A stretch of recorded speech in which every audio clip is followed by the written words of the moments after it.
J'ai senti la présence de quelqu'un debout à côté de moi, sur le côté. Je lui ai demandé qui il était.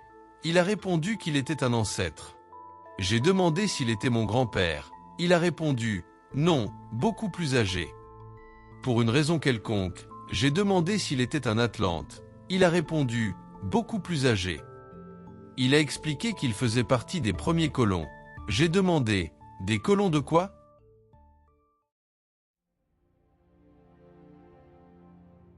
Bienvenue sur Levons le voile. Si ces témoignages vous touchent, aidez-nous à les faire rayonner. Likez, commentez, partagez et abonnez-vous. Chaque interaction permet à ces voix extraordinaires d'être entendues par le plus grand nombre. Continuons à partager la lumière, restons curieux, restons ouverts, levons le voile, ensemble. En mars 2008, mon corps avait commencé à dissoudre mes organes internes, suite à une acidocétose extrême. J'ai commencé à hyperventiler un soir, et je ne pouvais pas m'arrêter. Ma copine m'a conduit à l'hôpital d'anciens combattants le plus proche, à environ 45 minutes de distance. Quand je suis arrivé, je me suis évanoui au comptoir d'enregistrement. Il a été déterminé que l'hyperventilation était due au fait que mon corps tentait de libérer le dioxyde de carbone généré par l'acidocétose qui dissolvait mes organes internes. Ils m'ont dit plus tard que la plupart des gens ne sont capables d'expulser qu'environ 40% des gaz et meurent d'asphyxie. Heureusement, j'en expulsais environ 95%, ce qui m'a permis de survivre assez longtemps pour me rendre dans un établissement capable de me réanimer immédiatement. Mon expérience. J'ai immédiatement été emmené vers quelque chose qui ressemblait à l'horizon des événements d'un trou noir. J'ai vu les gaz tourbillonnants se déverser au centre d'un disque noir. Autour de lui se trouvait un nuage d'accrétion, déformé par l'intense gravité de l'objet. C'était exactement ce que l'on voit à partir d'images scientifiquement précises de ce à quoi ressembleraient les trous noirs. Il y avait un chemin invisible devant moi qui menait au trou noir. J'hésitais, car je savais que ce serait un aller simple.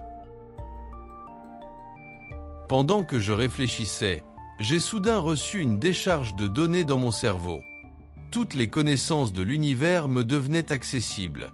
Toutes les questions que je m'étais posées dans la vie ont trouvé réponse. J'ai ressenti du mépris.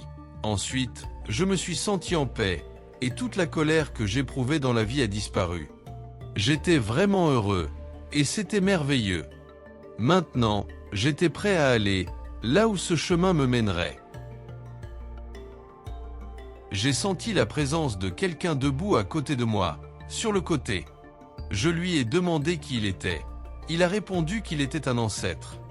J'ai demandé s'il était mon grand-père. Il a répondu « Non, beaucoup plus âgé ». Pour une raison quelconque, j'ai demandé s'il était un Atlante. Il a répondu « Beaucoup plus âgé ».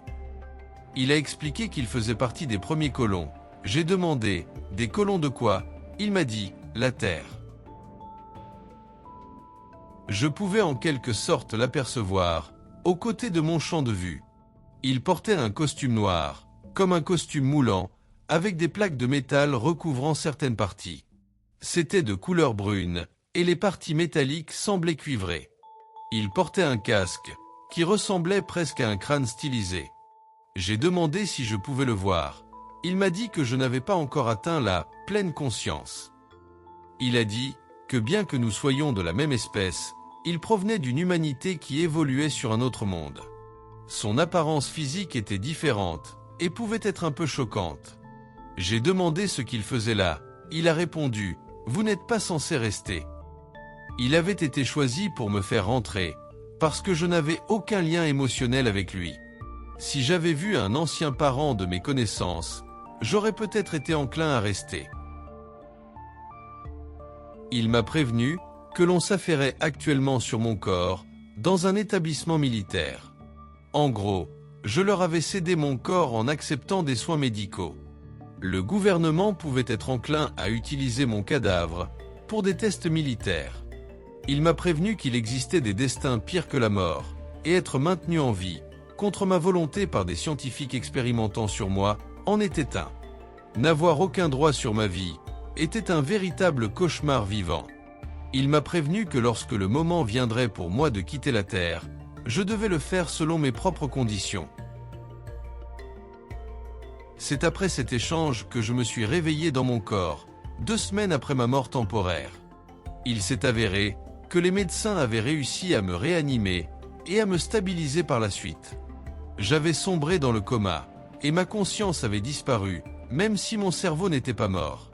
C'était comme si j'avais laissé derrière moi un organisme fonctionnel sans logiciel pour le faire fonctionner. Les médecins m'ont même dit que c'était comme si ma conscience était ailleurs pendant ce temps-là.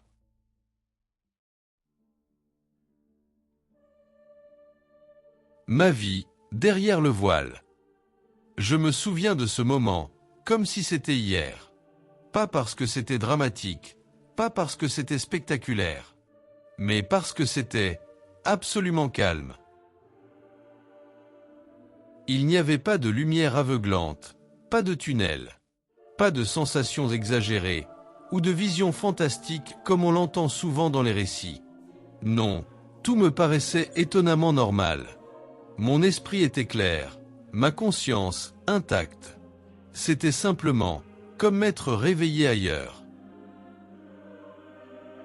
Dès les premiers instants, je savais que j'étais à la lisière de quelque chose d'immense, quelque chose que mon esprit humain aurait dû être incapable de concevoir. Et pourtant j'y étais, parfaitement conscient face à cette présence colossale.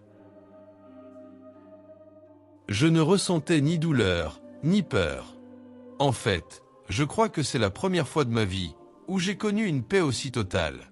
Pas un simple soulagement, pas un petit moment de bonheur, mais un état de paix pure, profond, infini. Comme si toutes les tensions, toutes les luttes, toutes les blessures que j'avais portées en moi jusqu'à cet instant s'étaient évaporées. Puis, il y a eu cette présence. Il ne m'a pas fallu longtemps pour comprendre qu'il était là pour moi. Un être étrange, familier et inconnu à la fois. Il disait être mon ancêtre, le tout premier, pas juste un aïeul humain, mais un représentant d'une humanité bien plus ancienne. D'une autre origine, d'un autre monde. Nous avons échangé, sans voix, sans mots, mais dans une forme de communication totale, intérieure, naturelle, comme si nos pensées se synchronisaient. Il m'a parlé de mon retour, de la nécessité de faire demi-tour, de reprendre cette existence terrestre. Que ce n'était pas encore mon heure, et qu'il avait été choisi pour me guider, justement parce qu'aucun lien émotionnel ne me rattachait à lui. Ce choix de revenir, ce n'était pas un ordre. C'était une décision, mais accompagnée d'un avertissement. Un avertissement étrange, presque dérangeant. Que mon corps, laissé aux mains d'institutions, pouvait être détourné de sa destinée. Et que certaines expériences humaines, même dans la mort, peuvent connaître des sorts bien pires. Il fallait que je parte un jour, mais en étant prêt.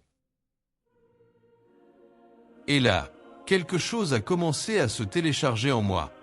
Pas un savoir que je pouvais traduire en mots, mais une compréhension. Une clarté totale sur l'univers, sur la vie, sur l'essence même de la conscience. Je comprenais tout, absolument tout, pendant un instant. Mais au moment de mon retour, tout s'est estompé, comme un rêve qui vous glisse entre les doigts au réveil. Depuis ce jour, une question me ronge. Était-ce réel ? Je veux y croire. Je veux croire que ce que j'ai vécu était bien plus qu'une illusion chimique d'un cerveau mourant. Mais mon esprit rationnel, formé à la psychologie, me pousse à douter. Est-ce que tout ça n'était qu'une construction, une hallucination élaborée par un esprit aux portes de la mort ? Mais malgré mes doutes, une chose est restée ancrée, cette paix. Si cet état m'attend de l'autre côté, alors la mort n'a rien à craindre. Elle est peut-être même une libération.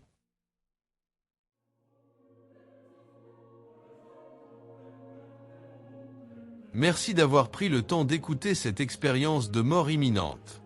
Si ce témoignage vous a touché, pensez à liker, commenter et partager la vidéo. Cela aide énormément la chaîne à faire connaître ces récits précieux. Et bien sûr, abonnez-vous pour ne rien manquer des prochaines histoires. Chaque interaction compte, vraiment. C'est grâce à vous que ces voix peuvent être entendues. Prenez soin de vous et de ceux que vous aimez. À très bientôt pour un nouveau voyage. Continuons à partager la lumière. Restons curieux, restons ouverts. Levons le voile, ensemble.